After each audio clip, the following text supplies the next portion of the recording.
everyone, and happy 4th of July. Welcome to another episode of Ben's Terrarium. There may be a few dogs barking in the background of this video, but hopefully it won't be too intrusive on the audio. But for today, I just wanted to show a quick video of my temperates. So here on the deck, which is where I keep some of my temperates, not all. The rest are over there on this table. But the temperates here were some of the first ones I grew, and they've just stayed here. And the other table over there ended up being sort of an overflow spot, but now is sort of my main spot for most of my temperates, as it actually doesn't heat up as much over there because this deck is a much darker color and it gets a lot hotter, especially being next to the house's wall. So right here we have Sarracenia aureophila. Of course, it goes dormant very early on, so the pitchers are all dying off. We have some tipping over pitchers, which is sad, but the Phyllodia is very cool looking. It's very swirly.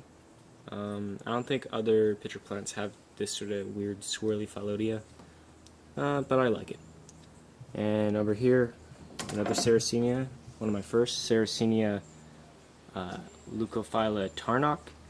You can see those two very large pitchers don't have very wide, not sure the exact anatomical term if it's Phyllodia, but it would be, so we pointed out, it would be this part of the leaf, the non-digestive part.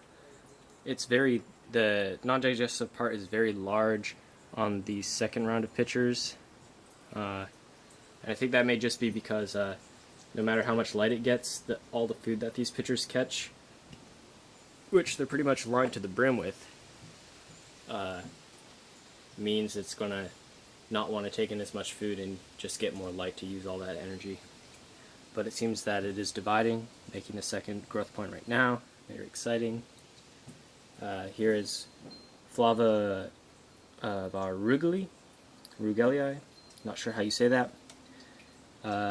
It's just a seedling, so it doesn't have the cool red throat that rugelii does. We have Scarlet Bell right here. Another very pretty plant, very prolific plant. So far it's divided 3 times this year. I have 2 divisions in here. It's got my largest division in there too, of my Venus flytrap King Henry, and it is flowering. Very cute little flowers. Love the white. It's just stands out really nicely against the green. Really beautiful red dragon right here, which currently it's putting out very large traps for me. Last year the traps were not as big as they are this year.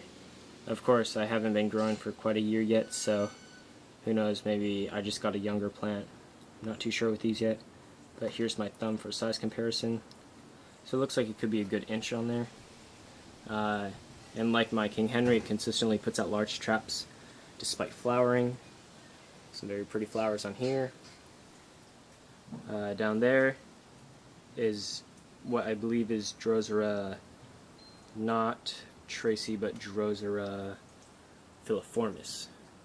And it came as a hitchhiker, which I separated from the pot of the main Drosera that it was in and put it in its own, and it's done very nicely outdoors. And you can see it catches a lot of bugs. A lot. Right here we have 2 pots of Rubra subspecies golfensis.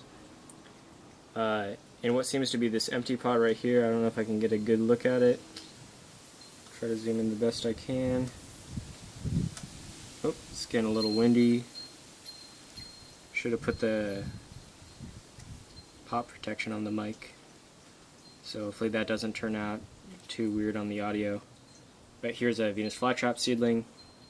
There were a couple seeds in there, but that was the only one that actually did not develop any fungus or mold and produced a plantlet. Can't really see in that pot.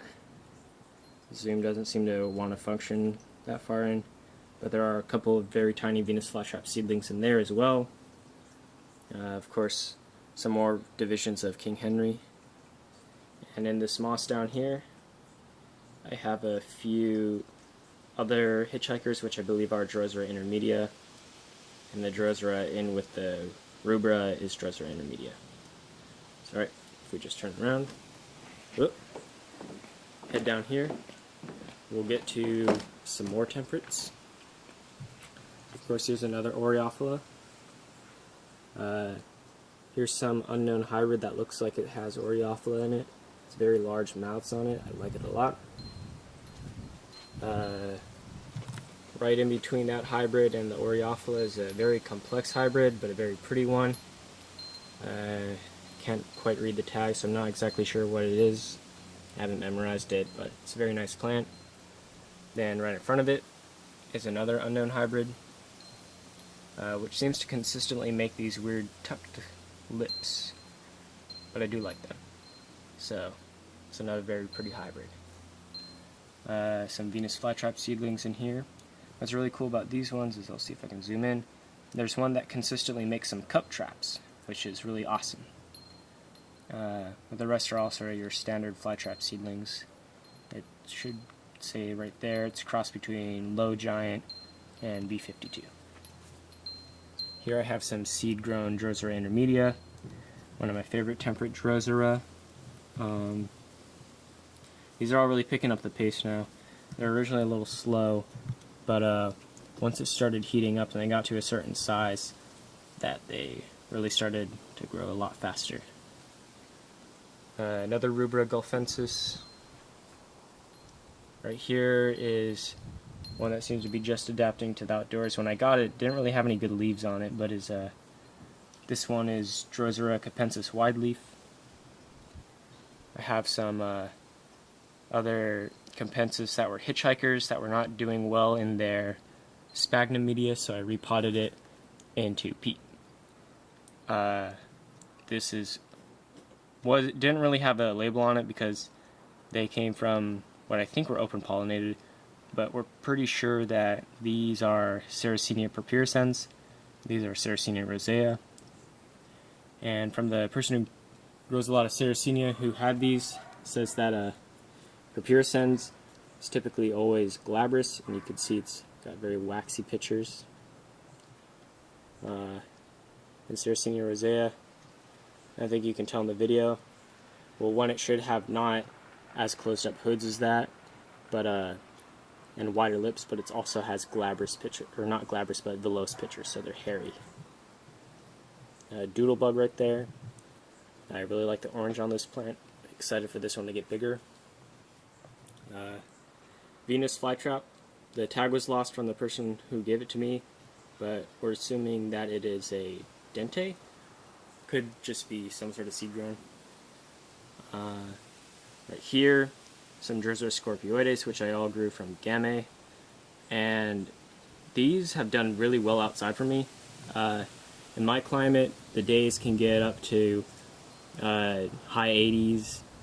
For some weeks it'll be in the 90s, even 100s, and we've had days where these have gone into the 90s and 100s and they've had no problem whatsoever as long as they've had water in the tray, which they don't have right now because it's a cooler day and I don't need to water them. And of course, when I moved them outside from indoors, it took them a little while to adapt, but it was well worth it because they are much more red than the ones under the T5s. So right here, this plant is Drosera multifida form extrema, or I think the proper full name is Drosera binata var multifida form extrema. Very long name for a very large plant. Well, I guess I wouldn't say it's super large in diameter, but definitely has a lot of leaves on it. It's getting some of those really nice staghorn, really branched out leaves. This one also catches a lot of prey. Not sure if you can see it too well in the video, but there are a lot of flies stuck on this one. And it's flowering, which is really nice. As we move on, we have Pinguicula lutea, which is a warm temperate species. I was growing it inside under lights along with Pinguicula cerulean, but they both seem to develop some sort of mold on the leaves that I couldn't get rid of, which is why this one looks really bad, because I don't think the mold was actually harming the plants in particular, or if perhaps they just actually have sort of hairy leaves. I haven't checked, but I blasted this one with a bunch of hydrogen peroxide, and it did not like that, but it's recovered really well. And the lutea is just looking really nice outside. We'll probably bring it in for the winter. It can drop to freezing during our winters pretty consistently. Not too far below usually, but these guys usually just don't like to freeze in general. Right here, it's not looking too good right now, but it's a Pinguicula chilensis. This was growing with the other two indoors, but its leaves started to die out like how you can see them currently around that green center, where the tip would start out brown as it came out of the growth center. Then the leaf would just continuously die out, and so there'd never even be one good leaf at a time. They'd always just be dying out as soon as they were formed. But I repotted it, and it seems to be doing a lot better. I also moved it outside immediately after I repotted it, and despite the hot temps we've had, it's done very well. Here I've got a little community pot of some more Venus flytraps. I'm trying to remember what these guys are. I believe they're red sawtooth. Oh yes, it should say on the tag right there. Camera won't seem to focus on it, but oh well. Here are two, well it's actually more than two. There's a couple smaller plantlets hidden under the leaves, but a clump of Pinguicula grandiflora. Some of the leaves on there are dying out, and that's because at one point when I didn't have the pot in a tray, I didn't realize how fast that the large pot would dry out, and so the leaves sort of died back. But the new ones are looking very good, and they seem to be a little thicker to adapt towards the lower humidity and hotter temps. I'm planning to get some more temperate pinks soon, which I'm really excited for. This one's not looking too good because it got repotted and was sending up a lot of flowers. You can see one, I believe, is just about to open. Not sure if I can get the camera to focus in on it, but it's okay if it doesn't. Well, anyways, this is a small clump of Drosera filiformis, which should start putting out some really good looking leaves soon, now that seems to be all settled in. Then lastly, see if I can get a good shot of it. Sort of hidden behind a rock, and there's one right there, but this is a pot of some unknown Sarracenia hybrids. Well, they're all the same hybrid, I believe. Not exactly sure. The owner who sent them to me said he wasn't sure by the original owner if they were all the same hybrid or not. They all have the same seeds though. They're the same seed casing, so I will assume that they're all the same unknown hybrid. Then in here is another batch of hybrid seedlings, which is Leucophylla purple lips crossed with, I think it's Cupra. But yeah, so this is what I have for my temperate setup, excluding a few tropical Drosera that I'm just growing outside for the summer, and of course the Scorpioides. But yeah, so that's it for this video, and I hope you all enjoyed.